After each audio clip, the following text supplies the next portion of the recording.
ನಾವು ರಾಷ್ಟ್ರಧ್ವಜ ಅಥವಾ ಕನ್ನಡ ಧ್ವಜ ಇವೆರಡರಲ್ಲಿ ಒಂದನ್ನು ಸ್ತಂಭದಲ್ಲಿ ನಾವು ಆಯಿಷ್ ಮಾಡ್ತೀವಿ ಅಂತ ಹೇಳಿದ್ದಾರೆ, ಧ್ವಜಾರೋಹಣ ಮಾಡ್ತೀವಿ ಅಂತ ಹೇಳಿದ್ದಾರೆ. ಆ ಥರ ಮುಚ್ಚುಳಿಕೆಯನ್ನು ಬರ್ಕೊಟ್ಟವ್ರೆ. ಹಂಗೇನೆ ಪಂಚಾಯತಿ ಯಾವುದೇ ಧರ್ಮದ ಫ್ಲಾಗು ಆಮೇಲೆ ಯಾವುದೇ ಧರ್ಮದ ಫ್ಲಾಗನ್ನು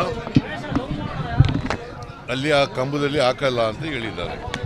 ಅವರೇ ವೈಲೇಟ್ ಮಾಡಿ ಭಗವಾನ್ ಧ್ವಜ ಹಾಕಿದ್ದಾರೆ. ಇದು ಅವರೇ ಬರ್ಕೊಟ್ಟಂಥ ಮುಚ್ಚಳಿಕೆಗೆ ವಿರುದ್ಧ ಅಲ್ವಾ? ಇದ್ರ ಪರವಾಗಿ ಕುಮಾರಸ್ವಾಮಿ ಮಾಜಿ ಮುಖ್ಯಮಂತ್ರಿ ಆಗಿದ್ದವರು ಅವರು ಪ್ರತಿಭಟನೆ ಮಾಡಕ್ಕೆ ಹೋಗ್ತಾರೆ ಅಂತಂದರೆ ಇದು ಪ್ರಚೋದನೆ ಮಾಡಲಿಕ್ಕೋಸ್ಕರ ಚುನಾವಣೆ ಇರೋದ್ರಿಂದ ಚುನಾವಣೆಯಲ್ಲಿ ರಾಜಕೀಯ ಲಾಭ ಪಡ್ಕೊಳ್ಳಿಕ್ಕೋಸ್ಕರವಾಗಿ ಮಾಡ್ತಾ ಇರ್ತಕ್ಕಂಥ ಒಂದು ಕುತಂತ್ರ, ರಾಜಕೀಯ ಕುತಂತ್ರ. ಇದರಲ್ಲಿ ಯಾವುದೇ ಸರ್ಕಾರದ ವೈಫಲ್ಯ ಇಲ್ಲ.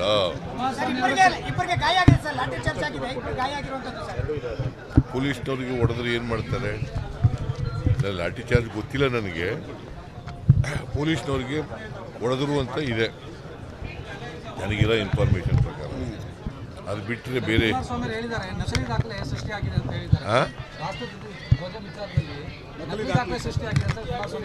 ನಕಲಿ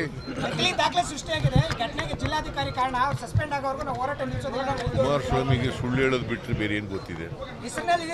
ಕೇಳಪ್ಪ, ಇಲ್ಲಿ ಕುಮಾರಸ್ವಾಮಿ ಯಾವಾಗಲೂ ಸುಳ್ಳೇ ಹೇಳೋದು.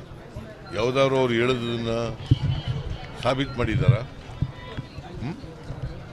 ಯಾವುದಾದ್ರು ಸಾಬೀತು ಮಾಡಿದ್ದಾರೆ ಅಂದರೆ ಇವತ್ತಿನವ್ರಿಗೆ ಸುಮ್ಮನೆ ಅಲಿಗೇಷನ್ ಮಾಡಬೇಕು, ಮಾಡ್ತಾರೆ.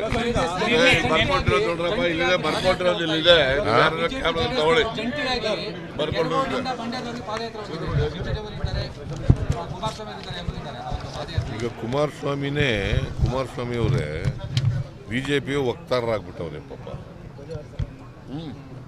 ಅಲಯನ್ಸ್ ಮಾಡ್ಕೊಂಡಿದ್ದೀವಿ ಅಂತೇಳಿ ಬಿಜೆಪಿನ ಹಾಡಿ ಹೊಗಳಿತಕ್ಕಂಥದ್ದು.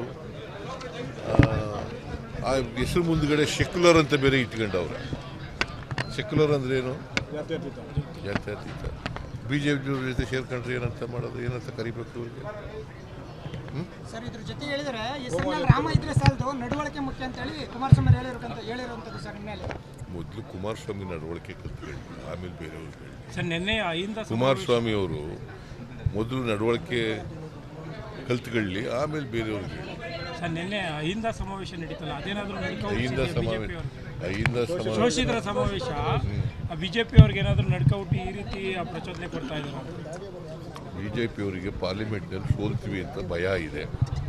ಆ ಭಯದಿಂದ ಇವೆಲ್ಲ ಪ್ರಚೋದನೆಗಳು ಮಾಡಿ ಯಾವುದೇ ಇಶ್ಯೂ ಇರೋದಿಲ್ಲ ಅಂಥ ಕಡೆ ಇಶ್ಯೂ ಮಾಡಿ ಕೋಮುವಾದ ಮಾಡಲಿಕ್ಕೆ ಹೊರಟಿದ್ದಾರೆ.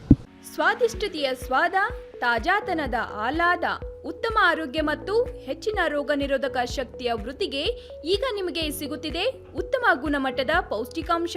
Shri Vaidik millet health mix. ಇದು ಸಿರಿಧಾನ್ಯಗಳ ಸಂಪತ್ತು.